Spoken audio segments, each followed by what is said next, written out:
Hey, welcome everybody to another episode of Becoming a Cop on YouTube. And we're part of the policebackground.net and the Police Applicant Podcast family. With me tonight is the most amazing Donovan Heavener. Absolutely phenomenal in the room, Donovan. Thank you, Donovan, for being here. Thanks, Ken. I'm a little nervous with the live. You just have to remember that it's live, and what is said is forever. That's dangerous with me. You know that. It's dangerous. But tonight, I think it's going to be a pretty good topic. Tonight is the topic is why most applicants get stuck in backgrounds. And I've got some stuff, all that. But before I get started, I got a couple things. One is what's happening.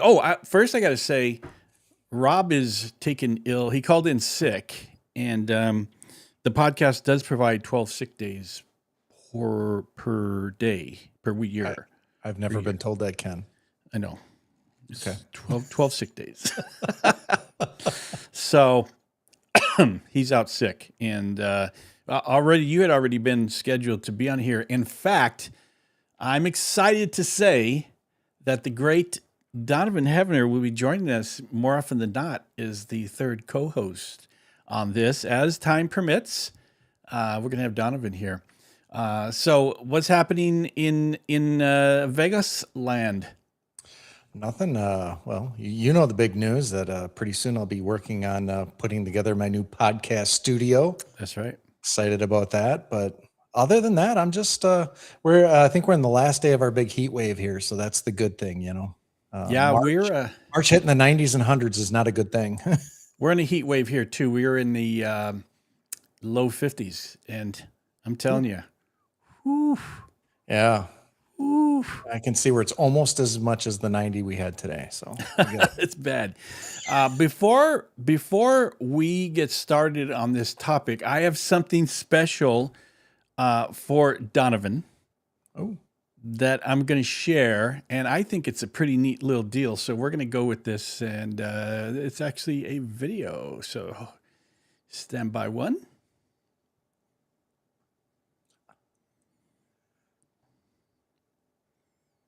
Finally, here at 5, a Special Olympics athlete from Southern California is adding another big achievement to the list. Michael Leon is the first honorary recruit to graduate from the LA County Sheriff's Training Academy, and he's showing us how nothing gets in his way.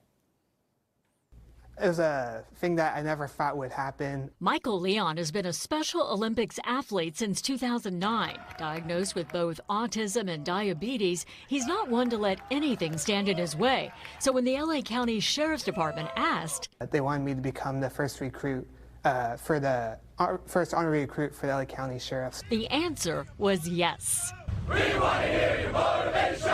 Looked pretty intense, but fortunately, I had one of the instructors be a one-on-one with me, so I got to do everything that the other recruits got to do. The other recruits in Sheriff's Academy Class 487 were 100% on board. They were great for me from the beginning. All the recruits were there just cheering me on, going through the whole rock down.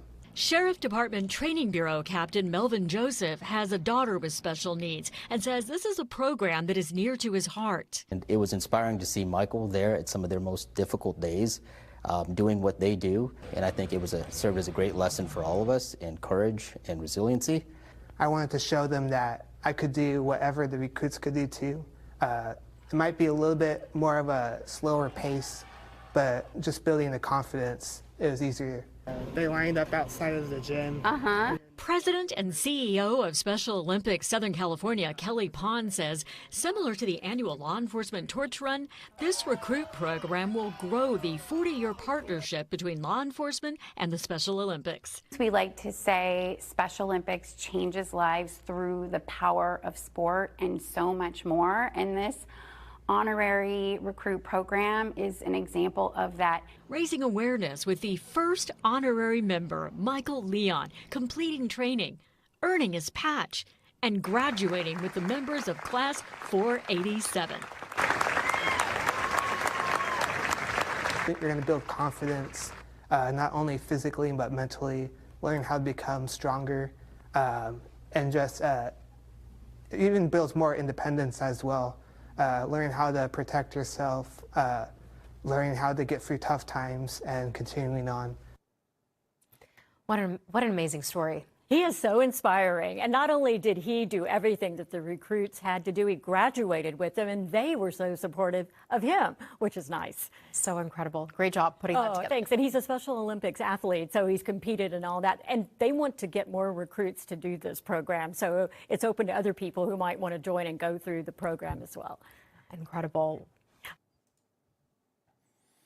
I thought that was pretty cool. That is really cool. That is really cool. Hats off to LASD, man.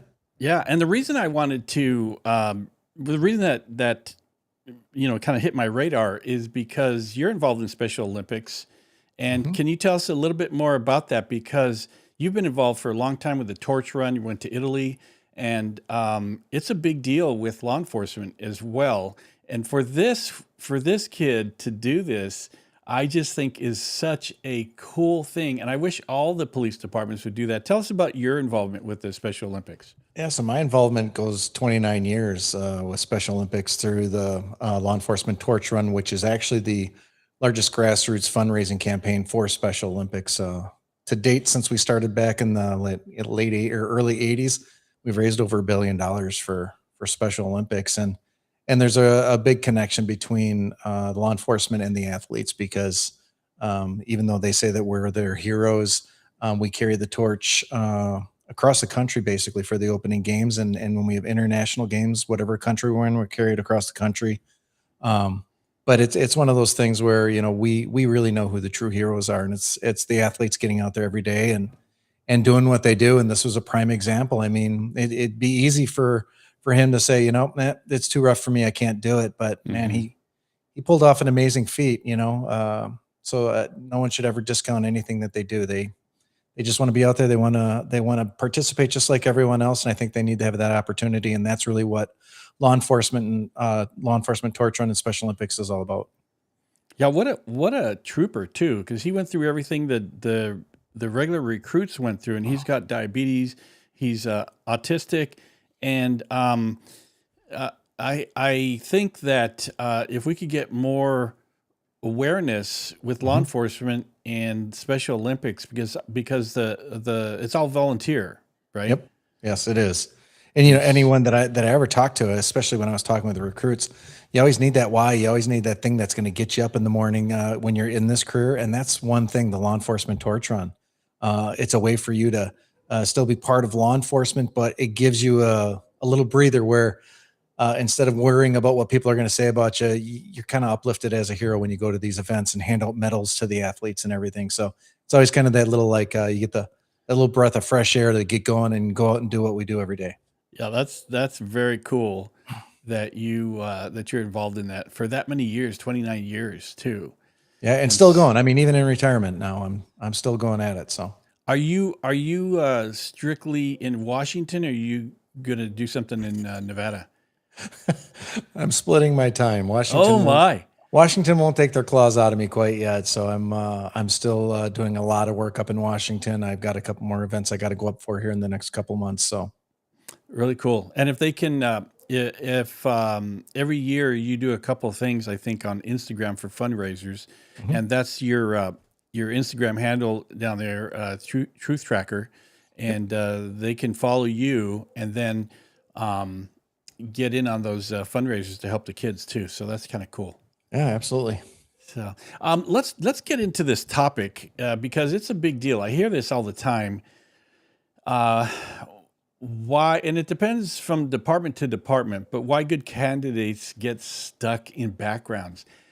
And we hear it all the time, and there's no one quick answer, right? I mean, it could be a number of things depending on the agency.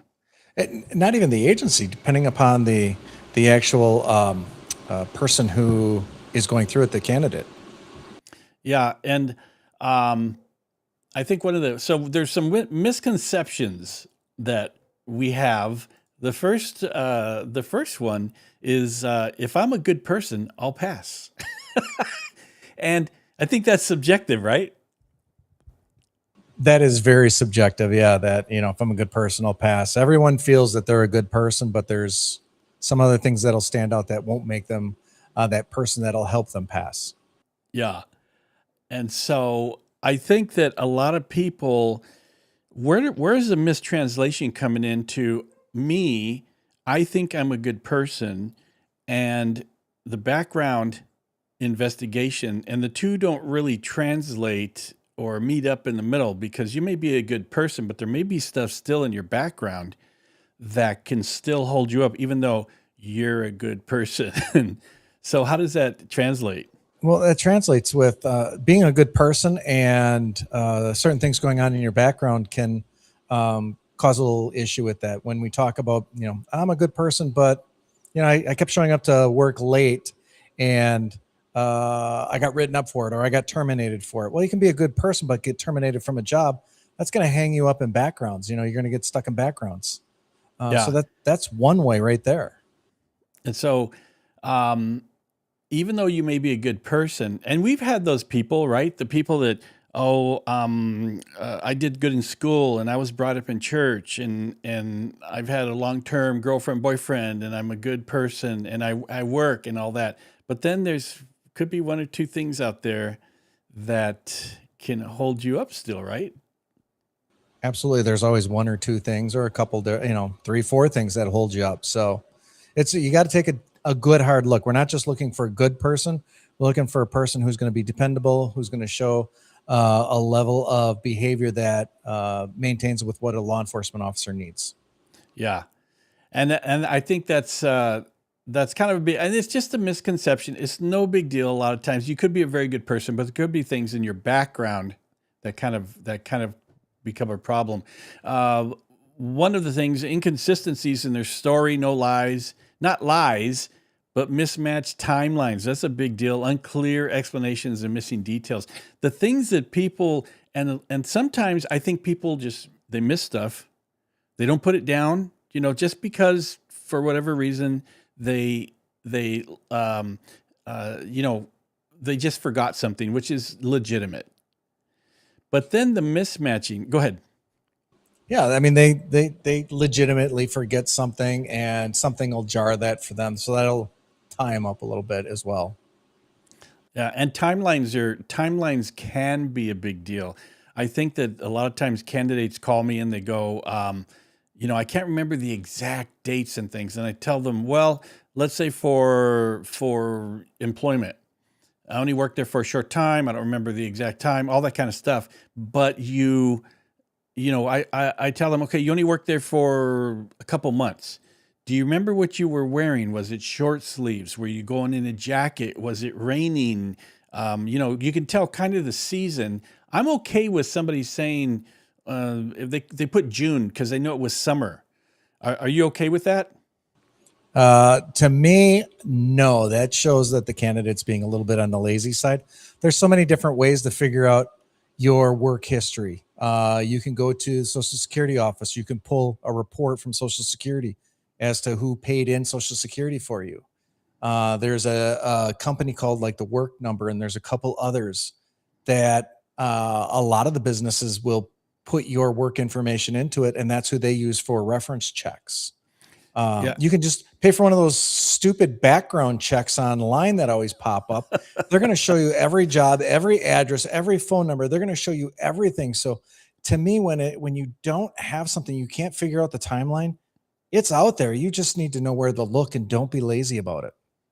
So we have two background investigators. We don't necessarily agree on this particular thing. So the thing to do would probably be to, if you're not sure, whatever, how to document it, you might see if you can get a hold of the background unit and stuff like that, see what they're looking for. But Donovan's right. You can go through the Social Security Administration, and I think it takes a few months. So if you're thinking about applying, don't think you're going to get your work history from Social Security in a couple of weeks or something like that. That's not going to happen.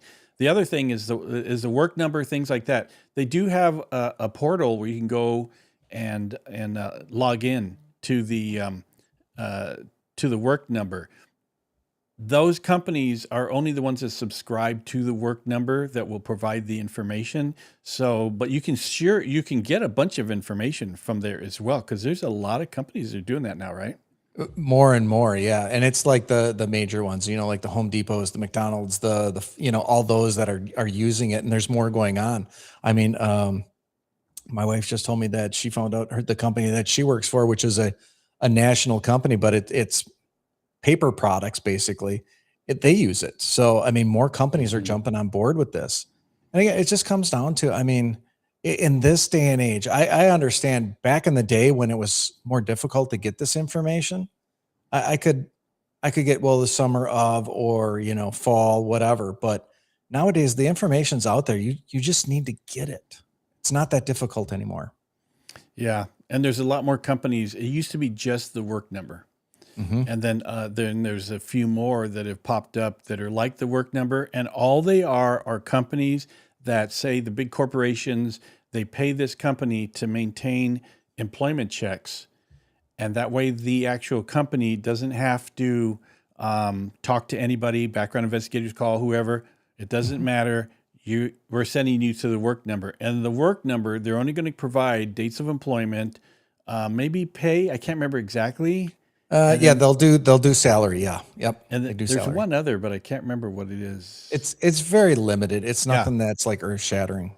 Yeah. So if you have issues in your background that need to be clarified, you need to figure out how to get the paperwork. In California, you can have access to your personnel file, whether you're a current former employee.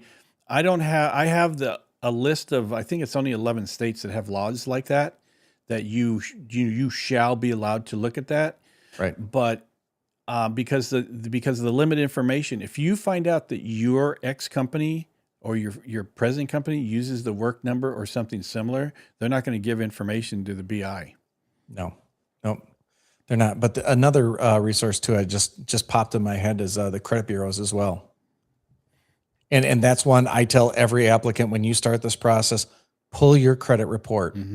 Find out what's in it, because you need to make sure that nothing is unknown. And they list a lot of your employers too with dates. Yeah, and you have to know what's on there anyways, because you got to put it down on your PHS, your application. This next one drives me nuts. I hate this so much. Poor documentation or sloppy packets, missing dates, incomplete fields, vague answers, and the ones that really annoyed me by the time I left backgrounds were the ones like it looked like a 2-year-old writing the PHS with their bad hand, and in crayon. Right. Which it's not a problem anymore, because most every agency now has some sort of online. But those, even so, those are even more, there's more information that's required from those. Right. But at least you don't have to deal with the handwriting. So you can't, yeah. I used to call the candidates up, and I used to tell them, I can't read your PHS is either incomplete or I can't frickin' read it. The writing, the penmanship is so poor. And I would tell them, go download a PHS and get it. I'm going to put your file up on the shelf. When you get back to me with a good PHS, then I'll start working it again. Right. Right. And every candidate who has me, they know if they come into my office and I'm doing that meet and greet with them and I start reading their answers verbatim to them, they know there's a problem, because they didn't, like, their handwriting wasn't like a second grader, but what they wrote was like a second grader, and I don't have any idea, and I need them to interpret it. And I got to remind them, hey, look, this is part of the job. And if you can't do this on your PHS, how are you going to do the job? Yeah. Writing's kind of important. And penmanship for some things. And when you talk the vague answers, do not ever go into a background and tell a background investigator, I didn't think you needed to know that information. Because what I tell everyone is, when you look at a personal history statement, most every background investigator can put a police officer's name next to that question and that police officer got fired for that exact thing that we're asking about. Yeah. So yeah, it's important for us to know all of it. We don't ask it just for grins. And I forgot is not an answer. Not one bit. No. Because there's information out there. There's and if you can articulate why you can't get certain information and tell the steps, that the same as the background investigator would do if they had to try and find information. If you've exhausted all the steps to try and find, and you can't find it, there's only so much you can do. Right. But that's just one of the things. The dates are important because, especially when it comes to things like drugs, because you can't say I was 13, 14 when I used marijuana, and then you go in 2020 or something like that when you were, 19, because the discrepancy in the dates is important for me, especially where it pops out as drugs. Jobs are important, where you lived, all that stuff. So you need to try and get as much information as you can. And police contacts, all that kind of stuff. Yeah. In other words, you can't forget stuff. No. And again, I don't know on the dates does not cut it. Yeah. And you mentioned vague answers. Oh, yeah. I know why it bugs me. Why does it bug you? It's because it's lazy. And every personal history statement that I've dealt with and every polygraph packet that I've dealt with says vague answers are a reason for disqualification. Again, it comes down to, are we even reading this stuff? Because the number of vague answers that come around, it's just ridiculous. Yeah. It's similar to when you hear something like that. And let's say, why did you move from a residence? Broke up. Right. You know what I'm saying. And if you give vague answers and you don't provide the information, all you're doing is you're going to piss off your BI, because now they have to dig for the information. We broke up. Who broke up? Me and my girlfriend. Okay. Is there more? And if you cause your background investigator to dig, and they're going to get really irritated because you could have just said all this stuff on the PHS. Right. And the one that always pops into my head, because with the polygraph packet, I have this all the time, and it's the reason why you're no longer at a job. And we list, you need to specify what it is. Were you did you resign? Were you terminated? Resign in lieu of termination?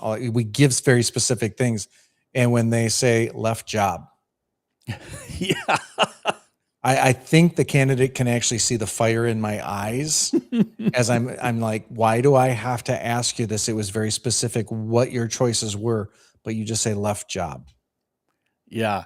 We know you're hiding something at that point. Don't put down things like left to concentrate on getting hired. What is that? I don't no clue. Because quitting your job to focus on becoming a police officer is not a job. Your background investigator wants you to have a job. Right. 100%. Or don't say resigned, and then come to find out you resigned because they were going to fire you. Right. Right. And not even when it comes to the packets that they fill out, but then they start playing word games during the interviews too.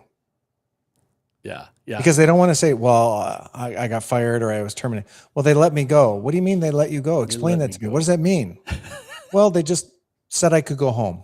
What does that even mean? Don't come back. I don't get it. Yeah, my boss called me and said they didn't need me anymore. So what does that mean? To me, it's just the way they hide to say that they were terminated. But they don't say that, though. They don't say it, but you know what it means. And if you get in that round and roundabout, I'm like, I'll just come right out then. I like to have them admit it, but if they don't, I'll just So what you're saying is you were terminated, right? They'll be like, oh, no, I wasn't. I was fired. Yeah. Or I was let go. I was let go. Yeah. So they put down, I was let go. Have you ever been fired? No. What does it mean you were let go? Because later on they'll say, have you ever been fired from a job? They'll say no. Because why? Because the boss said, we're letting you go. Well, I'll tell you right now, anybody listening to this, if they say that, well, if you don't quit, we're going to fire you, that's resignation in lieu of what? Termination. Mm-hmm. If they say it's not working out, you got fired, and we're letting you go, you got fired. Right. You got fired, man. You know, and just be upfront with it. We're gonna find out. We're gonna find out. So just be upfront with it. You know. I don't know why they. You know, the funny thing is the thing with that. Oh, I can't remember. It was a long time ago. I've sat across candidates, and I'll say, well, what are the circumstances or the details to this? Oh, I don't know. It was a long time ago. It was like 2 years ago. Yeah. I remember stuff from 45 years ago. I remember stuff from high school. And they can't remember 2 years ago. Yep. Or another one with the incomplete ones. They, it says provide 7 to 10 references. Yep. Yeah. And they provide 5 or 4. I couldn't find any more. And then they have, you see they have Facebook. How many friends you got on Facebook? Oh, 200. You got 200 friends. You got 200 friends, but you couldn't find 7 references? Are you kidding? Right. Or when they just leave the employer section blank. They'll give the name, but they won't give an address. They won't give a phone number. They won't give a manager. They won't give anything. They're like, well, it's been so long. And again, it's like that 2 or 3 years. I don't remember who my manager was. Don't tell me you don't remember. I know I remember managers from when I was in high school. Don't hand me it. Just, if you don't think they're there, fine. Put their name down. Let us figure out if they're there or not. But we need to go ahead and figure this out. Yeah. Chris, welcome, man. Glad to have you here. And hope things are going well, brother. Let me see. Kelly Squid has a question for Donovan. What if the BI is for Donovan? What if the BI is lazy and nonverbal, going so far as to reply and give you instruction every 2 to 3 months as an applicant? How do you navigate this lazy and nonverbal? Because it's frustrating, right? What's the answer to that? You know, for me, and again, me and Ken talk about lazy background investigators all the time. The first thing I would be doing is I'd be taking a good hard look at, is that the culture of that department first off? And if that's the way the BI is going to be, is that a department you really want to be with? Because when we talk about recruiting and all that kind of stuff, we tell recruiters and background investigators and FTOs and everyone that you are all part of the hiring process and you have to put your best foot forward. So for me, on the first part, I would say, take a good hard look. Is this an agency you really want to deal with? Because now this is the first person you're supposed to be meeting with, and they're not doing the job that should be done. But when it comes to a lazy background investigator or someone who doesn't want to verbalize with you, maybe it's making that phone call. Pick up the phone, give them a call, see if they'll pick it up. But you're really at their mercy. I mean, you can keep sending them the questions. I know you don't want to be that nag, but you want to make sure that you get the information you need. So that's a tough one all the time for me, because again, it comes down to, is that a place I'm going to want to work? Because look what's being put out front, to sell me on the department. And a lot of these, I'm sorry. What are your thoughts on that one? Well, I think that it depends on the BIs, but really, do you want to start a fight with a BI? Right. And infer that they're lazy? And how come you never contact me or anything like that? That is the toughest thing that candidates have to deal with. Background investigators come in all shapes and sizes and personalities. Some of them are super nice people like me and Donovan. Right. Some of them are just jerks. Right? And being a jerk isn't a complaint. So if your background investigator is lazy and nonverbal, you kind of have to go along with it. There's not a lot that you can do. Most of the time, that's how I see it. But it's not a lie. It is not a lie that happens. This next one is your social media doesn't match your persona in that you're putting out there. Um, contradictions in your social media stuff that you put on. You're a golden child, and yet your social media has all kinds of wicked, terrible things on Mm-hmm. it. What's up with that? Mm-hmm. I've had this where someone will portray themselves as, oh, they're goody two shoes. They follow the rules, all this and that. All of a sudden, they've got the street racing videos showing up on their social media, things like that. The prim and proper stuff. I always tell candidates, I mean, I get it. You want to show your life, but if you know you're getting into this profession, go through and scrub your social media. Take a look at it. Is this what I want people to see in a professional light? I, I always hesitate saying this one, but I had an applicant that applied, presented themselves as very prim and proper and following all the rules, being a nice person. But then all of a sudden I went on their social media and there they are in a bikini with a tagline that said, pony wash is $1. And she's washing a pony. I'm like, what are you trying to portray there? And there was like a look of shock that I found it. And I'm like, it's there for everyone to see. So let's get back into the game here, Yeah. I think if I was a candidate today, I would get off of Facebook and I would just 100%. hang out. I would just hang out on Instagram, but not post anything. Yep. That's the best. I always tell people, number one, if you can get off social media, get off of it. Number two, if you got to stay on social media, lock it down so that it's only friends, so that it's not open to the public. I mean, that's not 100% guarantee, but at least you maintain a little bit of privacy. So, yeah.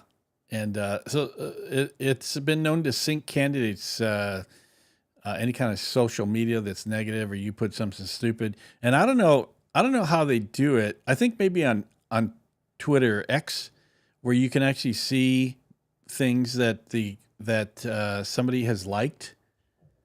Not so much on Instagram, unless you know the person and you're going through your feed and it pops up so and so like this and stuff.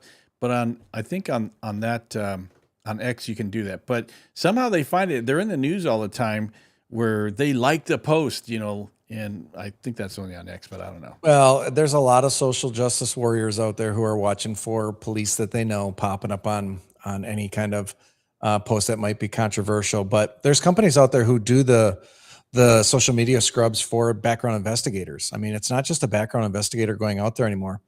They go out, they have these companies that do the scrubs and they'll find the likes on other posts if it pops up, if it's one that matches a certain criteria. So you got to be so careful nowadays. Again, if you can get rid of it, get rid of it. Yeah, don't mess with social media if you don't have to. I mean, unless it's for family and stuff like that. But other than that, just be very, very mindful of what's on your page, especially on Facebook, because other people can put stuff on your page and they tag you or something like that, and it shows up on your page. Right. But just be careful from that. Delays from third parties, employees that don't respond, schools that take weeks to respond, references who ghost the BI. I hate that. What's the deal with that, Donovan? Man, when it's the employer, that's hard for the applicant, because they can't control what the employer is doing. They're stuck with it because they worked with them. So, you can ask them that, hey, can you give them a little nudge? Ask a BI asking an applicant to do that, but that's a tough one.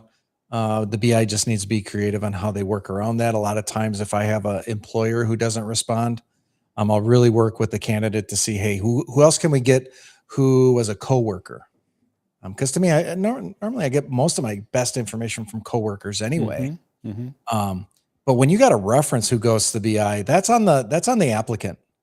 The applicant's the one who put the references down. The applicant should have talked to every one of the references and said, hey, look, I'm in this process. They're going to be contacting you. Can you respond right away so that we can keep this process rolling? And for those that are in a process over and over, you may want to refresh your references so that it's not the same people getting those calls, because that's when they're going to start ghosting the BIs. They're going to get tired of being the reference. So that the references, that's on the applicant. Employers, man, that's tough for an applicant. BI's got to be creative on that. Yeah, I would say for the employer thing is see if you can get copies of what's in your personnel file and have it at the ready, because if the employer, I don't know of any state that there's a law that says the employers have to cooperate with a background investigator. So if they don't want to show you the file or something like that, then you've got nothing, especially if you got fired from a place. Right. And they go, the background investigator says, I can't get any information, and the only information they have is from the candidate. That's going to make you feel a little bit uneasy. And so I would try and get as much information from your personnel file as you can and have that ready to go in case that does happen. Right. Can you address employment holds just because? Employment holds, that you're going to have to, I haven't dealt with an employment hold. Okay. There's a lot of PHSs from different states where your current employer, there's a little box that checks, do you mind if we check with your employer? You can say yes or no, because it can turn out bad if your employer decides not to promote you. I've seen candidates get fired because they didn't know that they were applying, or they're pissed off that they're going to leave. Right. And you're really at the peril of that department when you fill that out, because you can mark that you don't want your employer contacted. However, when you sign your release, you're giving them permission to contact everyone under the sun. And I've seen some departments just ignore that box that says, hey, if you can hold off checking or contacting my employer. I've seen departments go just ignore that and move on because they're like, hey, I have this release that says I can contact them. They're afraid they're hiding something. I don't know. I always encourage background investigators to, let's work with the candidate, because I understand it. I used to work for an agency that if they found out you were looking for a job, they would just heave ho, get rid of you. Yeah. So it's one of those things that, that's again, verbalization and communication with your background investigator works out really well in that situation, especially if you do it early. And I do want to talk for a second about the references who goes to BI. I hate that. I hate that because the BI can start out. A lot of times you'll get emails, or you'll get calls from your friends saying, "Hey, your background investigator sent me a thing," and the candidates get all excited. But the references are some of the easiest things to go out first. Right. You click a button, they go out on email. Like Donovan was saying, there's a lot of electronic applications now, and so you've requested these reference letters at the beginning of the background. And let's say your background investigators doing their job, they're fast, and 30 days later, they're about ready to wrap up and they're missing one or two references. I don't know how your departments have worked, but on LEPD, if you were missing one reference, it held up the whole background. Yeah, it does. Those backgrounds those references can hold it up. I even go so far as when I'm sending them out, I will let the applicant know I'm sending them out now. Let your references know it will be coming from this email address so that they can either unblock it or look in their junk, because we all know stuff goes into the junk, just to take that extra step forward to make sure that we can get that information as quick as possible. Yeah. And I think that's very important, and be very selective on your references and say, okay, for real, if you get a reference letter, promise me you're going to fill it out. Because what does it take? What, like 2 minutes? Right. Yeah. 2 minutes. Yeah. Not long. Fill out Yeah, so make sure you pick them, and because the last thing you want to do is have a background investigator call you, and you go, I can't get a hold of Joe," and then you go, "Oh man," and then you get a hold of Joe, and then Joe ghosts you, and you don't want that. Just make sure your references are pretty solid. We've got one more, number 5, and then we're going to go into something that I think is the crux of it that bothers most applicants. The applicant's silence or slow response time. How can this happen, Donovan? Well, there's a lot of reasons why this happens. I mean, some of them are you're working on a background for your agency, but they have an agency that they're more interested in. So they want to on purpose slow things down, which will happen. Otherwise, there's times that, the applicant just doesn't feel that it's that important. And well, I'll get to it when I get to it. Yeah, I don't understand that. I would have candidates that I would email stuff to them, and then they wouldn't respond. And then come to find out, I'd send them a couple emails, and then finally they respond saying, "Oh, I just want you to know, I wasn't ghosting you. I was waiting on another department." And you know what I'm going to do, Donovan? I'm going to put that in their file. 100%. They flaked on me, and they were rude and didn't get back with me. And right. Yeah. Yeah. If something goes wrong at that other department, and I've documented that they're a flake or something like that, then the next background investigator is well aware of it because it's in there. Right. And while you talk about that, I put that in my background, when you get that kind of information, keep in mind everything that you send a background investigator should be going into the file. That means if you aren't happy with whatever response you get regarding being either non-select, disqualified, and you fire off an email about your rage and I'm going above your head, all this kind of stuff, that's going to go in your background file for everyone to see moving forward at other agencies. I remember there was a guy who, I can't tell you how many agencies he applied to, but every time his name popped up, we all knew, oh, yep, he went after this agency with a whole bunch of rage emails, and he went after this agency with a bunch of rage emails, and we all kept them, and we all knew. So keep that in mind. I mean, all that communication gets into your file. So you got to be very careful, whether you're happy or not with them, it can affect you down the road. I had a candidate that I had dead to rights on a DQ, and then he never said anything. And then later on, another background investigator came to look at my file, and he told me all the trash talk that that candidate had been talking about me. You guys, background investigators talk to each other. Yes, 100%. If you don't think that because you got done with that agency that now you can go say whatever you want or anything like that, because the background investigators are going to reference that part of the background investigation, and it just doesn't look good. So I would hesitate to do that. Yes. The over communicating. I know, to me that means when I've told candidates, man, you talk too much. Yeah. Yes. You talk way too much, dude, and you just need to. You're taking a really long road for a really short distance, and just answer the question. Yep. And part of it, I think sometimes is on a background investigator or whoever is doing that investigation, because I'm very quick to, if I have someone who rambles, I have no problem saying, look, this is my feedback, because you're getting into a profession where you can't ramble. You have to get to the point very quickly. Now, why don't we work on that during this interview process? I'm going to ask you this question. Give me your most concise answer, and I think it helps the candidate improve, because some people do just by nature ramble. And I think it's an exercise that works out well. Now, there's some other people where they're over communicating or rambling because they're trying to hide something. Yeah. And you can tell who that is. Some people just talk too much. Yeah. And it's annoying.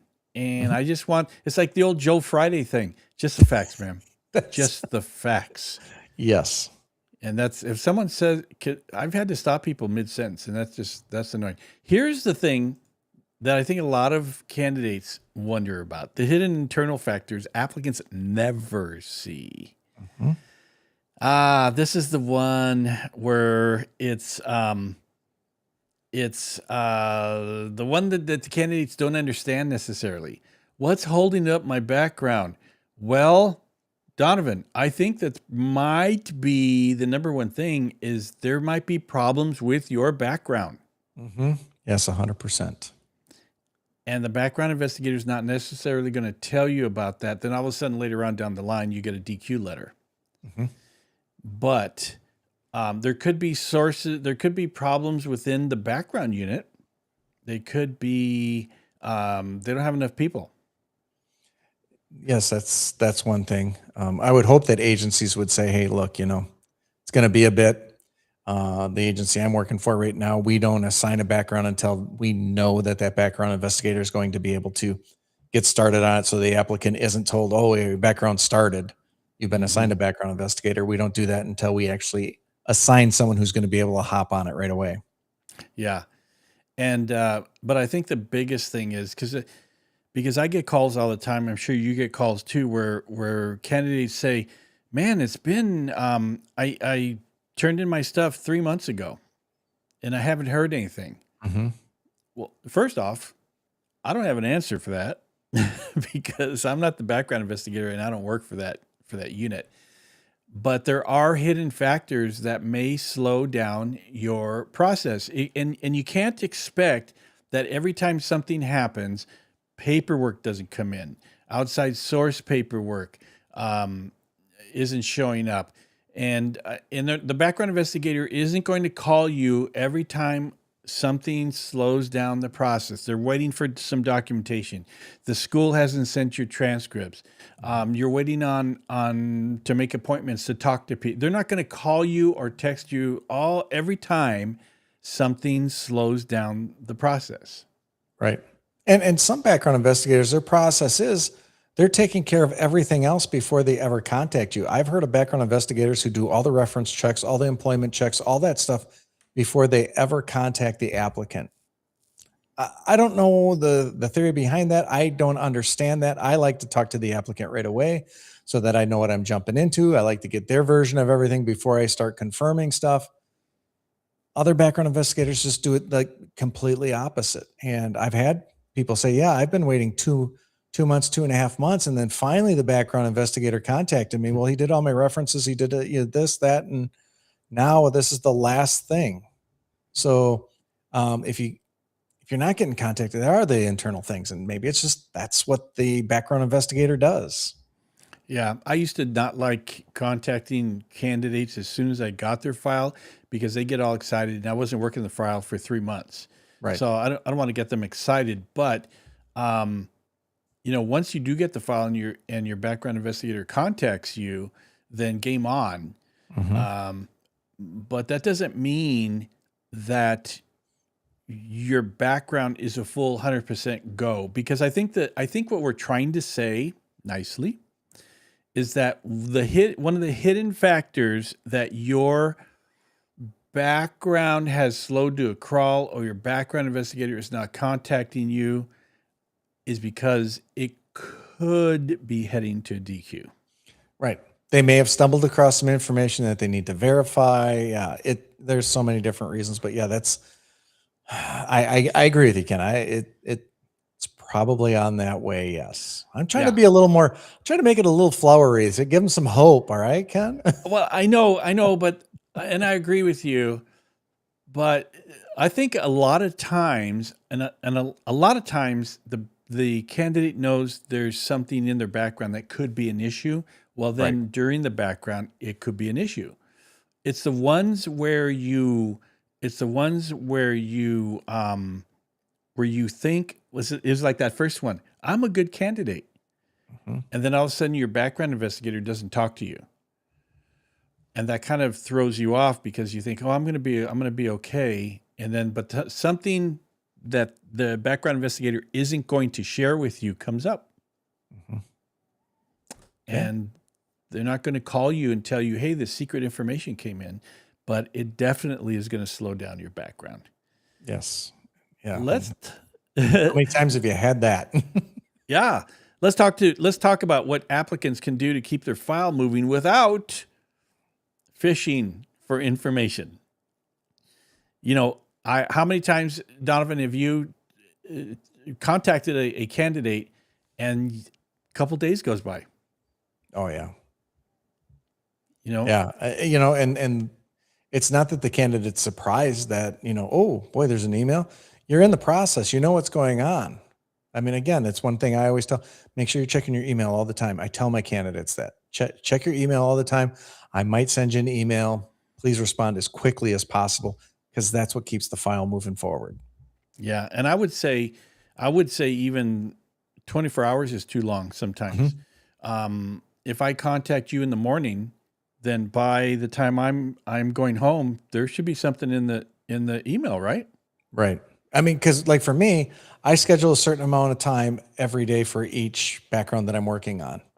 So I'm going to send those emails out. And then if I don't have that information by the time it rolls back around to when I'm going to be looking at that file again, I don't have that information yet. Now you've just lost that time for me to work on it. So yeah, as quickly as you can, at least by the end of the day. I mean, when you say respond within 24 hours, I would say respond within 12 hours. We get that you shouldn't be on your phone at work, but you take breaks, you take lunches, check to make sure your BI is not contacting you, because the sooner you get it, the quicker your file gets done. Yeah. You even go home. Right. You're not working 24 hours a day. So there's time to respond to an email. And even if your BI might email you, it could go to spam. But I've never had a candidate tell me, "Oh, I didn't call you for the meet and greet because it went to spam." I've never had that happen. No, but I have had a candidate, when I send them an email, they'll be like, I'm sorry, it took me a couple of days. I was just really tired. Don't ever talk to a background investigator who's been a cop and say, I was really tired. We've been there. We've done it. We still got our work done. Yeah, you're not telling us anything new. So, yeah, don't say that. Keep a clean, organized digital folder of documents. With technology today, they have apps for your phone where you could take a picture and it turns it into a PDF. Yep. Yeah, learn how to scan with your phone. There's no reason not to. This sending photos now is a bunch of garbage with paperwork. Yeah. Scan. I mean, there's apps built into your phone now that you can scan a document and email it off, and the scans are high quality now. Yeah, and guys, do not take a photo of a document. Do not. No, that's lazy. That's the worst. There's so much information that's available. I mean, technology has advanced so much that it looks like, when you take a picture of a document using Adobe, the app or whatever, it looks like an actual scan. And with AI. Yeah, it's easy. If you look at iPhone, the Notes app, the Notes app is on every iPhone. You can scan with it. You can send with it. Perfect. It's a perfect tool. And don't say, I'm not good with technology, because Ken, what is police work nowadays? Technology. AI. You're selling yourself out of a position if you say you're not good with technology. Yeah. I mean, if you use your phone and you only use it for calls, you need to get a flip phone. Right. Absolutely. Pre-warn references. We talked about that. Don't update your BI with unnecessary info. The thing is that, how do I say this nicely? Background investigators know when you're phishing. How the background investigator responds is up to them. If a candidate called me and they're going, yeah, so I'm just wondering if you need any more information. So what do you want? What do you need to know? And that's first question I would ask him, because I could tell, it sounds like you're phishing. What do you need? Oh, I'm just wondering how the background investigation is going. Just ask me that. The best one I had was a candidate got a hold of me and said, hey, I'm just letting you know that my mother's going to be out of town on vacation this weekend if you wanted to contact her. I'm like, coincidentally, no. Thank you. And it was the same thing. You knew that they were fishing around. They wanted to see how far along you were, that kind of stuff. Yeah, and we don't fault you. We don't blame you guys because who doesn't want to know what's going on? You haven't heard from your BI. And there's so much information out there, Reddit or whatever, saying, "Hey man, blah blah blah. My background investigation was done in 3 weeks, and you're waiting, 6 weeks now." And well, what's going on with my background? We get it. We get it. We're not going to get mad at you, but on the other hand, the last one is how to ask for a status check without sounding desperate.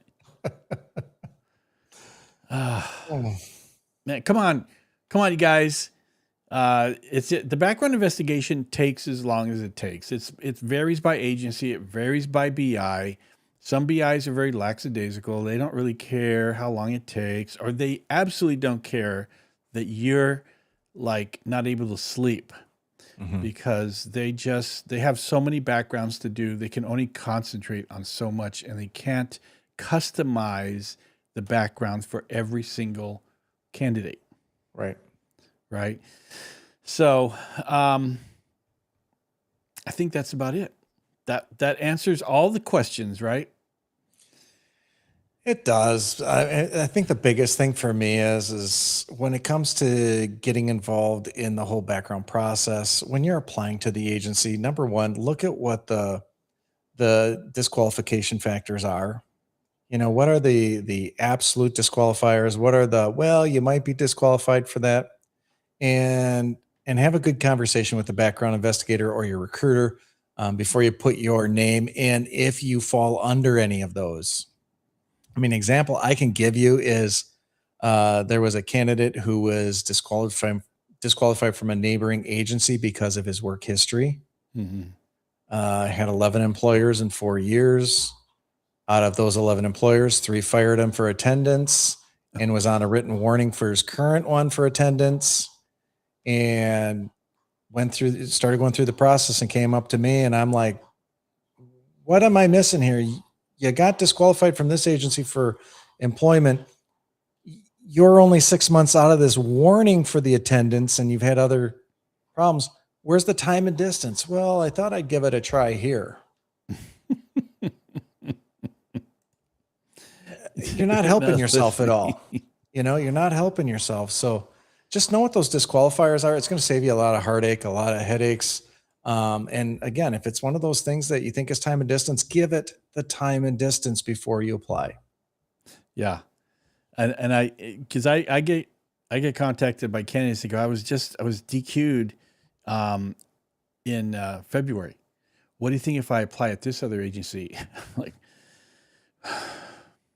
I think you should give it a little. It just happened, man. It just happened. Just give it a little time. You'd be surprised how much time heals everything. Exactly. Especially with backgrounds. And for me, this guy, I just told him, I said, hey, why don't you just try to get like 3 years with no write-ups or anything for being late? Yeah. Show some consistency, and then think about reapplying. Thankfully, he understood, You made me think about another thing with regard to credit. A lot of times you'll see that a candidate has, a collections that's in collections for 2 years. And then they come in with a thing saying, hey, so you got this collection. Oh yeah, here's the thing. It's paid off. And it was paid off this week. I'm like, oh, good for you for paying it off. But what happened the last 2 years? You only paid it off because you want to get hired to be a police officer. Right. That's what made you righteous. Right. But anyways, I think we've covered a lot of stuff. I think we did okay on this one. I think we did too. So next week we should be back. And as always, you can get a hold of me on Instagram at LA_backgrounds13. Donovan is a truth tracker at Truth Tracker on Instagram. You can get a hold of us both on there. I'm at policebackground.net. Donovan, where are you at on the internets? Prepforduty.com and the 4 is the number 4, so it's prep4duty.com. And let me see here. Well, look at this, Donovan. Oh, look at that. You can also get Donovan's book, Mastering the Police Interview. Scan that QR code. And Donovan has the workbook and the ebook. And also, Donovan, if you really want to get serious about passing the interview, Donovan will do one-on-one coaching with you as well. I do. Where's your book and QR code? As a matter of fact, there we are. Police background investigation inside the mind of a background investigator. You can get that as well. I do not have a workbook, but I do one-on-ones with people to help them with their background at policebackground.net. So we've also. I got to ask you, Ken, that book, is that kind of like a horror book? I mean, it's got to be scary inside the mind of that background investigator. I was talking to someone. I was talking to someone recently, and the conversation, they said, you should write a book. And I said, man, if I got together with all the background investigators and we talked about all the stories, we would have the most magnificent book. Unfortunately, we are sworn to secrecy. I don't know about a lot of agencies, but I had to sign not a non-disclosure, but like a secret thing that you can't divulge any of this information because it's good. Mm-hmm. Oh, yeah. It is really good. But at any rate, what was I? There we go. But we'll be back next week. We don't know what the conversation will be, but Donovan will be back. Hopefully, Rob will be feeling better. And anything else going on? No. I had a great time tonight. Thanks for inviting me to the live episode. I can't wait to see your new podcast studio. That's going to be cool. It is. It is. At any rate, if you have questions for us after this gets done, post them in the comments and we'll answer them. And if you need to get a hold of me or Donovan, we told you how to get a hold of us. Right? It's no excuse. All right, guys. We'll talk to everybody later.